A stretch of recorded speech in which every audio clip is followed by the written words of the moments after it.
Hello guys, कैसे हैं आप। स्वागत है आपका फिर से यूट्यूब के नए चैनल नॉलेज फॉर यू पे। आपको आपके मैट्रिक के साइंस के सब्जेक्ट के ऑब्जेक्टिव और सब्जेक्टिव का वीडियो देने का मैंने आपसे वादा किया था। तो आज हम लेके आए हैं आपके साइंस के सब्जेक्टिव के कुछ क्वेश्चंस। तो इस वीडियो को लास्ट तक ज़रूर देखिएगा, इससे आपके एग्ज़ाम में काफ़ी हेल्प होगी आपकी। आइए दोस्तों, बढ़ते हैं अपने क्वेश्चन की तरफ बिना समय गए। और हाँ, अगर आपको ये वीडियो अच्छी लगे तो इसे ज़्यादा से ज़्यादा शेयर कीजिए। चलिए बढ़ते हैं हम अपने क्वेश्चन की तरफ। तो दोस्तों देखिए, ये है हमारा पहला वीडियो। क्वेश्चन नंबर 1, क्रांतिक कोण किसे कहते हैं। क्रांतिक कोण किसे कहते हैं। इस तरह के क्वेश्चन सब्जेक्टिव में आने की संभावना है। तो इसका जवाब होगा, जब प्रकाश की किरण सघन माध्यम से विरल माध्यम में प्रवेश करती है तो वह अभिलंब से परे हटती है। अर्थात विरल माध्यम में बना अपवर्तन कोण सघन माध्यम में बने आपतित कोण से बड़ा होता है। यदि विरल माध्यम में बना अपवर्तित कोण एक समकोण के समान हो जाए तो इसके सापेक्ष सघन माध्यम में बिना आपतित कोण क्रांतिक कोण कहलाता है। सॉरी गाइज, बिना नहीं, बना आपतित कोण क्रांतिक कोण कहलाता है। बढ़ते हैं दोस्तों अपने अगले क्वेश्चन की तरफ। क्वेश्चन नंबर 2, पेरिस्कोप किसे कहते हैं, इसका क्या उपयोग है। तो दोस्तों, पेरिस्कोप एक यंत्र है जिसके द्वारा हम अपने छिपी हुई वस्तुओं को देख सकते हैं। सैनिक खाइयों में छिपकर मैदानों पहाड़ों को देख सकते हैं और पनडुब्बियों में बैठे समुद्र तल का पर्यवेक्षण कर सकते हैं। किसी धुंध वाले दिन अवरक्त फोटोग्राफी भी इसी की सहायता से की जा सकती है। पेरिस्कोप समतल दर्पणों की सहायता से बनाए जा सकते हैं जो प्रकाश के परावर्तन सिद्धांत पर कार्य करते हैं। उच्च कोटि के पेरिस्कोप में प्रिज्मों का प्रयोग किया जाता है। दोस्तों, इसमें काफ़ी ऑब्जेक्टिव भी आपको मिल जाएंगे। इस क्वेश्चन को अगर याद रखिएगा आप, तो इसमें बहुत सारी ऐसी चीज़ें हैं जो ऑब्जेक्टिव में आपसे पूछी जा सकती है। आइए बढ़ते हैं अब अपने अगले क्वेश्चन की तरफ। अगला क्वेश्चन है हमारा, समतल दर्पण में बनने वाले प्रतिबिंब की विशेषताएं लिखिए। इस तरह के क्वेश्चन सब्जेक्टिव में आते हैं दोस्तों। तो समतल दर्पण में जो समतल दर्पण के सामने जितनी दूरी पर कोई वस्तु को रखा जाता है तो उसका बिंब भी जो है प्रतिबिंब उतना ही पीछे बनता है। समतल दर्पण में किसी वस्तु के पूरे बिंब को देखने के लिए दर्पण का आकार में उससे आधा होना आवश्यक होता है। अगला क्वेश्चन है हमारा कि अवतल दर्पणों का उपयोग लिखिए। अवतल दर्पण का उपयोग कहाँ कहाँ होता है दोस्तों, वो आपको लिखना है।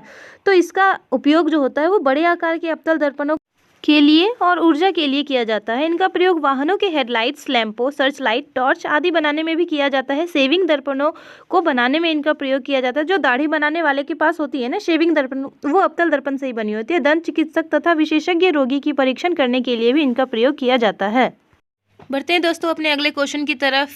ध्यान रहे, ये जो क्वेश्चन है काफ़ी इंपॉर्टेंट है, तो इसे रिवाइज ज़रूर कीजिएगा। इससे काफ़ी सारी आपके ऑब्जेक्टिव में भी क्वेश्चन आपको मिलेंगे देखने को। आइए देखते हैं अपना अगला क्वेश्चन।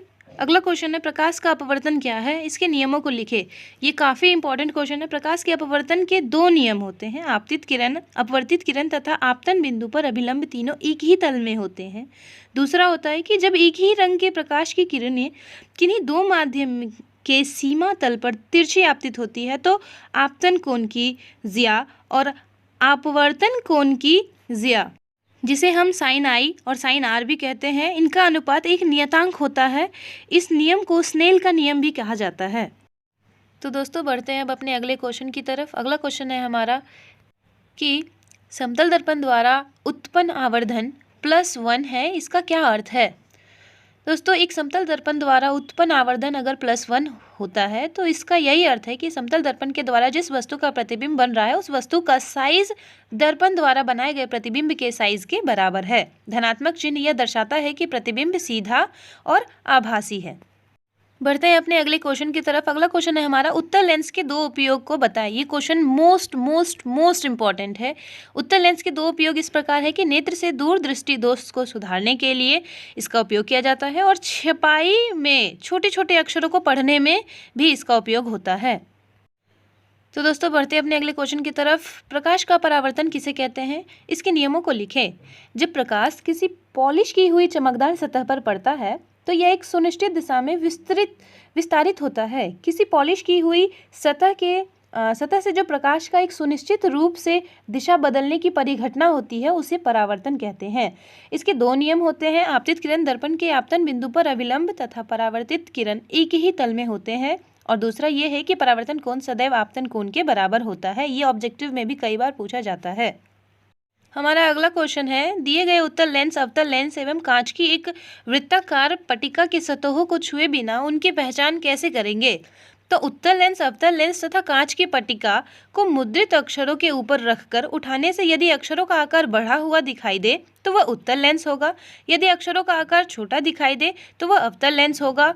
और यदि अक्षरों का आकार समान रहे, ध्यान रहे दोस्तों, अगर अक्षरों का आकार बड़ा है तो उत्तल लेंस, अगर अक्षरों का आकार छोटा है तो अवतल लेंस, और अगर समान दिखाई दे तो वह कांच की वृत्ताकार पट्टिका होगी। बढ़ते हैं अपने अगले क्वेश्चन की तरफ। अगला क्वेश्चन है, हमें वाहनों में उत्तल दर्पण को पश्च दर्शन दर्पण के रूप में वरीयता क्यों देते हैं?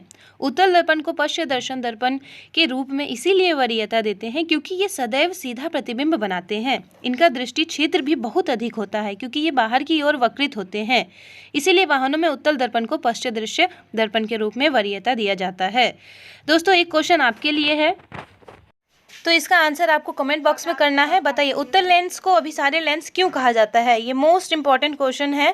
कमेंट बॉक्स में हमें आंसर ज़रूर कीजिएगा, और कोई भी प्रॉब्लम होगी तो फिर अगले वीडियो में हम इसका आंसर भी आपको बताएंगे। दोस्तों, अगर आपको ये वीडियो अच्छी लगी तो इसे लाइक और सब्सक्राइब ज़रूर कीजिएगा और ज़्यादा से ज़्यादा शेयर कीजिएगा। दोस्तों, एक स्टूडेंट है, काफ़ी तेज स्टूडेंट है, उसका नाम पायल है। उसकी रिक्वेस्ट करने पे मैंने बायोलॉजी का भी सब्जेक्टिव का एक वीडियो बनाया है। उसका लिंक आपको डिस्क्रिप्शन बॉक्स में मिल जाएगा या फिर आपको अपडेट कर दिया जाएगा। वो वीडियो भी काफ़ी हेल्पफुल रहेगी। आज के लिए इतना ही, मिलते हैं अगले वीडियो में। Thanks for watching.